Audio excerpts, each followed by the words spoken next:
This smell, it seeped into the walls, the furniture, the very fabric of my life, like poisonous mold. Expensive perfume. The perfume I gave her last New Year, but not on her, on him, on my brother, mixed with something else, sweat, wine, betrayal. I stood on the threshold of our bedroom, the very one where we swore eternal love by the bed we chose together, looking at the entwined bodies under the sheet that smelled of our laundry detergent. The world didn't collapse. It exploded, finally, sharply, like millions of shards of broken glass piercing straight into my brain. Quietly, so quietly I heard my own bones creaking with tension. And then came the sound of my heart, not a metaphorical thud, but a real, physical crunch, like someone had just crushed a ripe pomegranate inside my chest. Warmth spread under my ribs, sticky and disgusting. I didn't scream. I didn't burst in. I just slammed the door.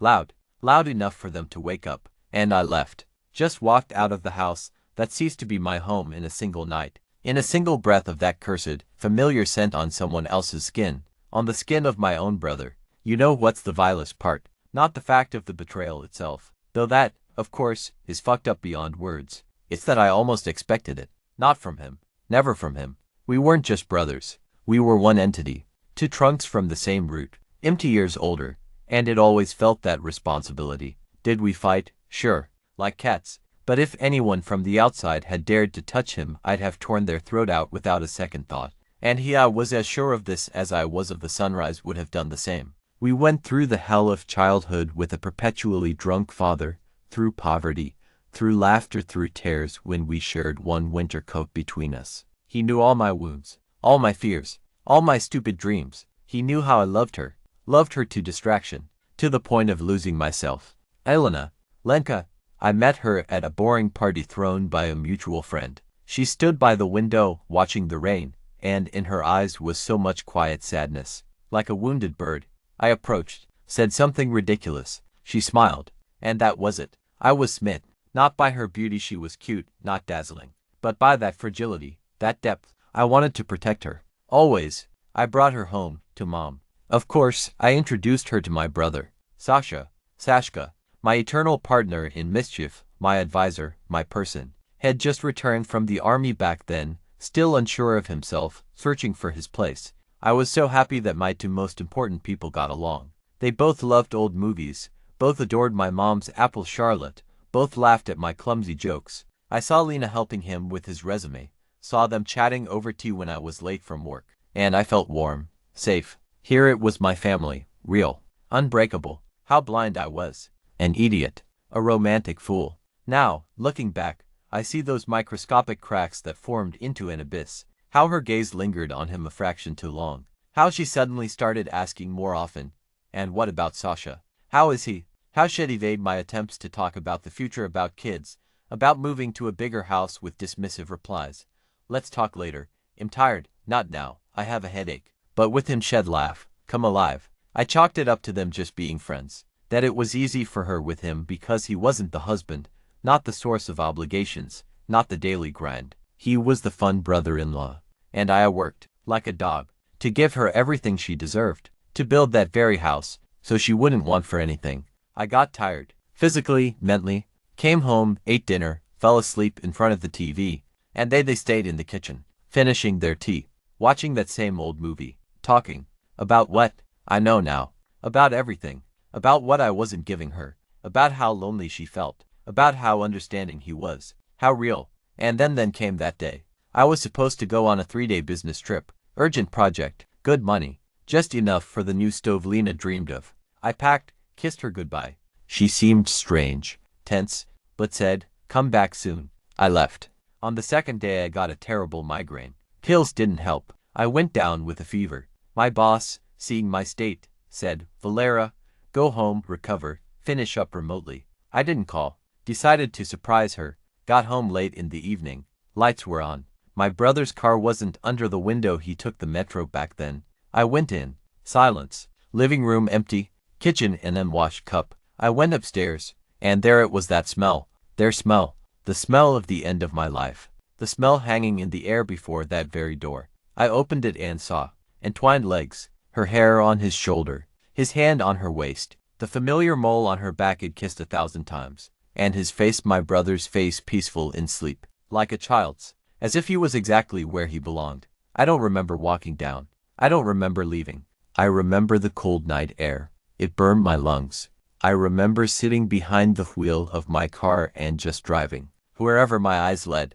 No phone, no jacket. I drove for hours, until I ran out of gas somewhere in the sticks. Just sat and stared into the darkness. No thoughts, just that image, stuck, on repeat, and that crunch in my chest. Then came the rage. Blind, insane. I screamed, pounded my fists on the steering wheel, sobbed like a slaughtered animal. Then came the emptiness, cold and bottomless. In the morning, I made it to a gas station, filled up, drove not home. To Mom's. I walked in. She knew immediately something terrible. Mom, I said, my voice alien. Sashka and Lena, I caught them together. She went pale, sank onto a chair, and cried. Not from surprise, from grief, from shame. I was afraid of this, Valera, she whispered. I saw how she looked at him, how he turns out. She knew, felt it, had hinted to my brother, had brushed her off. Come on, Mom, it's Lena. Like a sister, liar, goddamn liar. I didn't call, didn't text. I turned off my phone, just waited for their reaction. 2 days later, Lena came, pale, eyes red from crying. Valera, forgive me, she began. It had just happened, we didn't plan it, I cut her off. Calmly, so calmly it surprised even me. Pack your things, today. I don't want to see you, ever. She tried to say something about feelings, about how it just happened, about how I was distant. I didn't listen, just pointed at the door. She left, took her perfume, her lies, her betrayal with her. But the smell remained. Then came him, Sashka, knocked on the door, called, yelled under the windows. Valera, come out, let's talk. Brother. I didn't go out. I stood behind the curtain and watched my brother, my own flesh and blood, scream and cry in the street. And I felt nothing. Absolute zero. An icy desert where a warm, fraternal heart used to beat. He sent a text. Forgive me. I love her. I couldn't fight it. Loves her. My wife. Could betray. Could get into my bed. Could destroy everything. Is this love? It's filth. It's weakness. It's a knife in the back from the one I shielded with my own body my whole life. And then came the circus. They, you see, tried to hide their relationship at first, as if no one knew. 6 months later, they moved in together. Officially. Mom tried to talk to me, begged me not to cut ties with my brother forever. Hayes, your blood, Valera. Blood? What blood? The blood he let spill under the knife.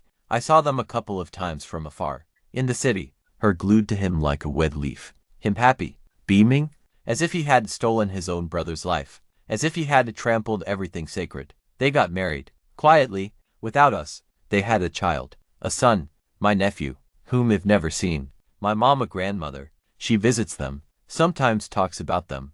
I ask her not to. For me, they don't exist. They died that night, both of them, when the bedroom door slammed shut with such a crash in my soul. How long has it been? 7 years.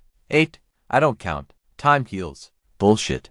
It numbs, like a bad anesthetic. The pain sinks deeper, becomes background noise, a heavy stone at the bottom.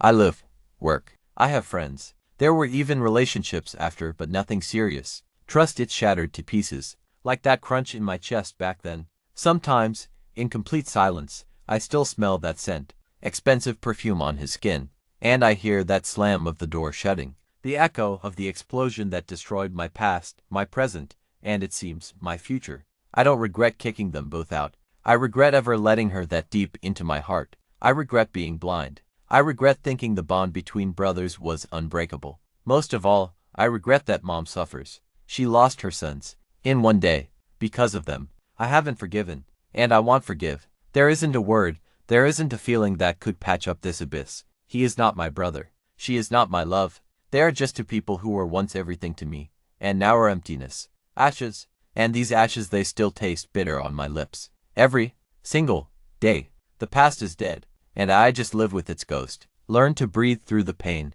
That's all that's left. Just breathing.